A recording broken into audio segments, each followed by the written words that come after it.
Japan is considering whether to heed calls to extend coronavirus emergency measures. Serious cases remain high, and the medical system is feeling the pinch as the government struggles to ramp up a slow start to its vaccination program. The government issued a state of emergency for Tokyo, Osaka, Hyogo, and Kyoto 1 month ago. It's since been expanded to cover 10 prefectures. Most will expire at the end of the month, but not if prefectural leaders get their way. The governor of Fukuoka says he's asked the central government to extend measures there. Officials in Osaka plan to do the same, and calls from its neighbors seem likely. New cases in Osaka are declining, but tallies remain high. And local officials say hospital beds set aside for serious cases are mostly full. We've decided to request that the state of emergency declaration for our prefecture be extended, taking into account that we are still grappling with the spread of more transmissible variants, and our medical system is under severe strain. The health minister says tallies in Tokyo and Osaka haven't dropped far enough to consider lifting the declaration. He says the government's final decision will be based on expert advice. Japan is giving vaccine efforts a shot in the arm by allowing more professionals to hand out inoculations. Doctors, nurses, and dentists are on the list. Paramedics and clinical technicians could be next. We plan to ask for cooperation in a way that does not negatively affect systems for testing and emergency transportation. Officials opened large-scale vaccination centers Monday as part of a push to inoculate as many as 36 million seniors by the end of July. But the situation hasn't improved enough for U.S. experts who say even vaccinated Americans aren't safe traveling to Japan. The U.S. State Department added Japan to a list of about 150 other countries and regions at its highest possible warning. The U.S. Olympic and Paralympic Committee says this shouldn't affect its plans for the Tokyo Games. The head of the Tokyo Organizing Committee agrees. I believe it doesn't affect the Games. We must ensure that it won't affect them. Health authorities across Japan confirmed more than 3,900 new cases on Tuesday and 105 deaths. Japan's minister for the Tokyo Olympic and Paralympic Games says the U.S. pharmaceutical giant Pfizer has announced it'll donate enough coronavirus vaccines to inoculate about 20,000 people. The recipients will include Japanese athletes and staff for the Games. The vaccines will be provided separately from those destined for the general public. Marukawa Tamayo says the International Olympic Committee had proposed that the organizing committee study inoculating people who will be working with athletes. In order to realize a safe and secure games, the government will arrange for vaccinations of referees and other staff, such as interpreters and guides, who will come into frequent contact with athletes. The head of the organizing committee, Hashimoto Seiko, said she wants to make effective use of the vaccines, but she didn't mention the scope of who will be eligible for the inoculations. The Japanese Olympic Committee will begin the vaccination campaign for the National Olympic delegation in June. Elsewhere around the world, the vaccination of athletes taking part in the Games has already begun. IOC President Thomas Bach says at least 80% of athletes, coaches, and other staff who will stay in the Olympic Village are expected to get vaccines before the Games.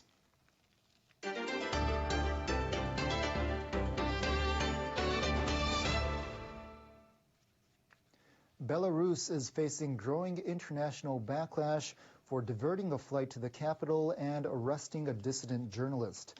Leaders of the European Union have agreed to impose new sanctions on the country, calling the act a hijacking. This is an attack on democracy, this is an attack on freedom of expression, and this is an attack on European sovereignty. EU leaders are working to ban Belarusian airlines from using EU airspace and airports. U.S. President Joe Biden issued a statement condemning the incident, which he called a direct affront to international norms. Biden and European leaders called for the immediate release of Roman Protasevich. International media are sharing a video of the young activist purportedly taken in a Minsk detention center. In it, Protasevich says he's in good health and cooperating with an investigation into his role organizing a massive riot. Opposition politicians in Belarus dismissed his admission, saying it was made under duress. Protasevich was on the passenger flight heading from Greece to Lithuania that was forced to land in Minsk. Belarusian authorities claimed the militant group Hamas had made a bomb threat, but no explosives were found on board, and Hamas denied any connection. The U.S. Secretary of State has arrived in Israel as part of global efforts to bolster that country's ceasefire with Palestinian militant group Hamas. Antony Blinken will be in the region through Thursday, visiting Israel, the West Bank, Egypt, and Jordan. He scheduled meetings with Israeli Prime Minister Benjamin Netanyahu and Palestinian Authority President Mahmoud Abbas. He began with Netanyahu on Tuesday in Jerusalem. After the meeting, Blinken told reporters the United States still fully supports Israel's right to self-defense. He also said the U.S. will call for international support to rebuild Gaza. We know that to prevent a return to violence, we have to use the space created to address a larger set of underlying issues and challenges. And that begins with tackling the grave humanitarian situation in Gaza and starting to rebuild. The latest round of deadly conflict came to a sudden stop last Friday. 11 days of violence led to the deaths of at least 243 people in Gaza and 12 in Israel. Cairo mediated the ceasefire at the request of Washington. U.S. President Biden earlier issued a statement saying Blinken's trip will show his country's ironclad commitment to Israel's security. He went on to say his administration aims to rebuild ties with the Palestinian people after years of neglect. The Wall Street Journal reports that former Nissan Motor chief Carlos Ghosn is preparing to be questioned by French investigators. The U.S. newspaper on Monday carried an online article of an interview with Ghosn, who is now in Lebanon. French justice authorities are set to send investigators to Lebanon in late May to question Ghosn on a voluntary basis. The investigators will examine whether Ghosn should stand trial in France for allegedly misappropriating corporate funds while he was the head of Renault.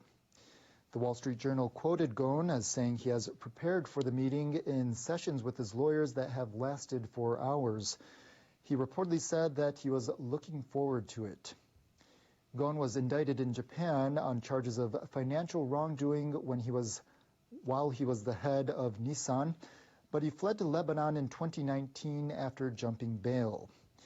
He also talked about his former aide at Nissan, Greg Kelly, who's now standing trial in Tokyo for allegedly helping Ghosn conceal compensation.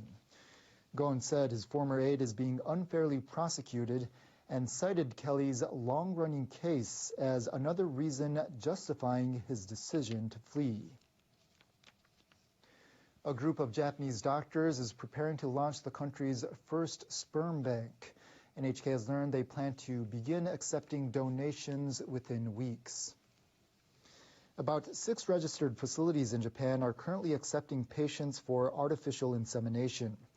The procedure targets married couples where an issue with a man's sperm has led to trouble conceiving. A decline in donors has recently prompted other facilities to stop providing the procedure.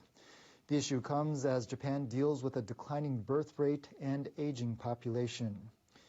Doctors say it's led would-be parents to turn to strangers soliciting sperm online.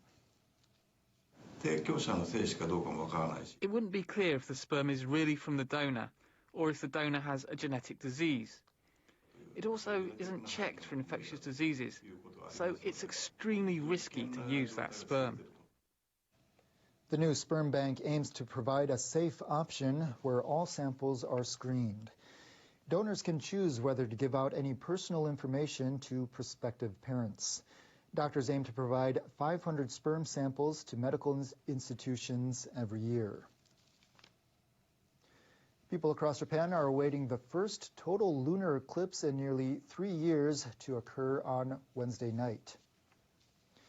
In a lunar eclipse, the sun, earth, and moon all align, resulting in the moon being covered by the Earth's shadow. The National Astronomical Observatory of Japan says the rare phenomenon will begin around 6:44 p.m. local time on Wednesday across the nation. It adds that the full eclipse will occur between 8:09 and 8:28 p.m. in the southeastern sky. The moon will glow dark red during that time. The eclipse will end around 9:53 p.m. Japan experienced its last total lunar eclipse in July 2018. During Wednesday's eclipse, the moon will seem enlarged as it'll be in its closest position to Earth. Known as a supermoon, it appears 14% larger compared to when it's furthest away from Earth. It's time now for a check on world weather. Many tornadoes and severe thunderstorms have hit parts of the United States, causing some damage. Our meteorologist Saka Mori has the forecast. Hello there. Numerous tornadoes and hail have been reported in the plains. On Sunday and Monday, there were about 30 reports of tornadoes in the U.S., along with 138 reports of hail. Some of the hail was as large as 8 centimeters in diameter. More severe weather could happen in the mid-portions of the United States, especially from Texas into the Great Lakes region. There's a concern for more large hail as well as damaging winds. Even tornadoes are not out of the question. Meanwhile, a high-pressure system is dominating the eastern portions of the United States. That's going to cause unusually warm temperatures. Even some spotty thunderstorms are possible. New York City could see a high of 30 degrees on Wednesday as well as Thursday. Charlotte could see up to 34 on Thursday, and Phoenix could see scorching hot conditions into the rest of the work week. We have been watching a circulation over the Bay of Bengal. The system is called Yas. It's expected to make landfall in northeastern India, especially northern Odisha coast on Wednesday. The system could become a very potent storm, and it could cause some flooding as well as landslides. Nearly 1 million people have been evacuated. Meanwhile, some monsoon showers expected for the south. The Kerala region could see some rainfall, which could cause some flooding too. Tokyo saw very high temperatures on Tuesday. The high rose to about 29 degrees, making the hottest temperature of the year so far. We're now seeing some spotty thunderstorms in northern Japan and central Japan as well. The conditions will remain sunny in Tokyo on Wednesday, which is ideal for moon watching in the evening hours. Rainy weather is in the forecast for Thursday for most part of Japan, so be careful with flooding as well as landslides. And then sunny and warm weather will likely return to Tokyo on Friday. That's it for me. Have a nice day. The United Nations Human Rights Office calls Belarus's seizure of a passenger jet to arrest an opposition reporter an abuse of state power. In Israel, U.S. Secretary of State Antony Blinken says Israel has a right to self-defense and promises aid for Gaza's Palestinians. West African officials arrive in Mali, where the military appears to have detained the president and prime minister. And in Japan, the president of Tokyo 2020 says she does not expect a U.S. coronavirus advisory against travel to Japan to affect the Summer Olympic Games. The US is marking the first anniversary of the death of George Floyd, the African-American man who was killed by a white policeman in Minneapolis. His death prompted global demonstrations against police brutality. Activists say not enough progress has been made on police reform. The American Secretary of State, Antony Blinken, says the US will make tens of millions of dollars available to the Palestinians as it seeks to consolidate the ceasefire that ended fighting between Israel and Hamas. But Mr. Blinken, who's on a visit to the Middle East, said Hamas militants in Gaza shouldn't benefit from the aid. Russia and the US have confirmed that Vladimir Putin will hold talks with Joe Biden in Geneva next month. And the UN human rights watchdog has demanded the immediate release by Belarus of the journalist Roman Protasevich.